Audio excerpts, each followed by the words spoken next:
Our last flower is this really pretty one that we've used a piece of dictionary paper with, and it's a little bit more difficult than the other two, but it really finishes off the cluster nicely. Okay, this last flower, we've cut a large scallop circle in our die cut center. This is a 5-inch circle. You could obviously do this with a smaller circle, but we like the way this one turns out a little larger. And I'm going to just spritz this with, again, the Glimmer Mist in bubbles. And here's a little tip for you if you have the Glimmer Mist. Instead of shaking like it says right on the bottle, shake well, we want to just kind of tap and kind of turn it over slowly, because Jennifer says that that will keep the nozzle from getting clogged up. Although Lee, he swears that shaking will do the job just fine, but I'm going to go with Jennifer. I think she uses this a little more than Lee does. Alright, so I'm just going to spray this a little to give it a little shimmer, and then we're going to do that crumpling again, the fun part. And we've cut this again out of an old book that we found at Goodwill. It was actually a quote book, and so it's got lots of different words that kind of stand out. That's kind of fun. Not that you really see it, but any book really would do if you're okay with cutting up books, which I am. And then I'm going to do the same with the centerpiece, which we've cut with the wavy circle punch.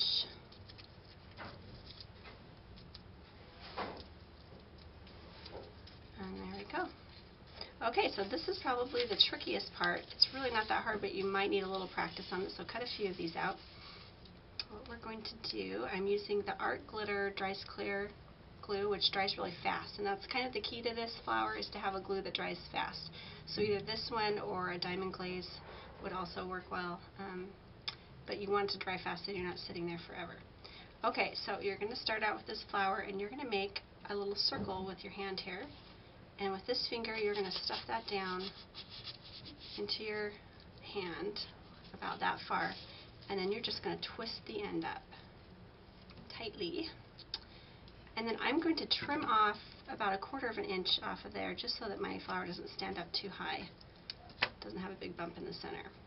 Okay, so holding that, I'm now going to take my glue and just do a little circle on my placemat here. You can do this on a scrap of cardstock as well.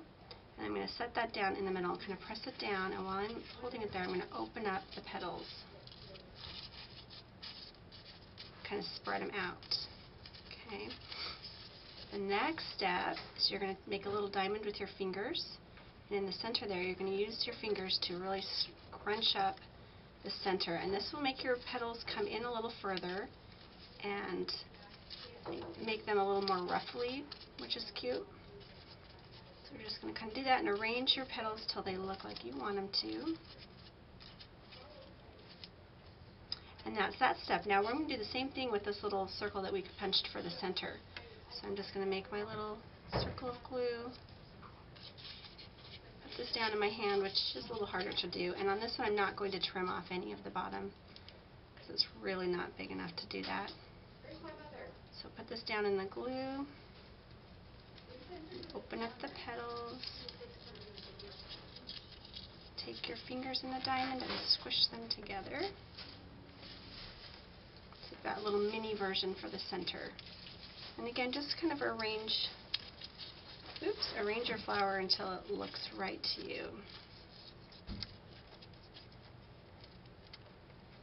Okay, now I'm going to take my Designer Dries Clear again. I'm going to put a little dot in the center here. Hello. And add my flower on top. Glue that on. And I'm going to end it with just a little button glued in the center. And this glue, I find, does it really well with the buttons. Holds them just fine. And when you're ready, this dries pretty fast. You can just kind of peel it off of your placemat or your cardstock, and it doesn't matter. You're not going to see the back if it doesn't look perfect. But that's it.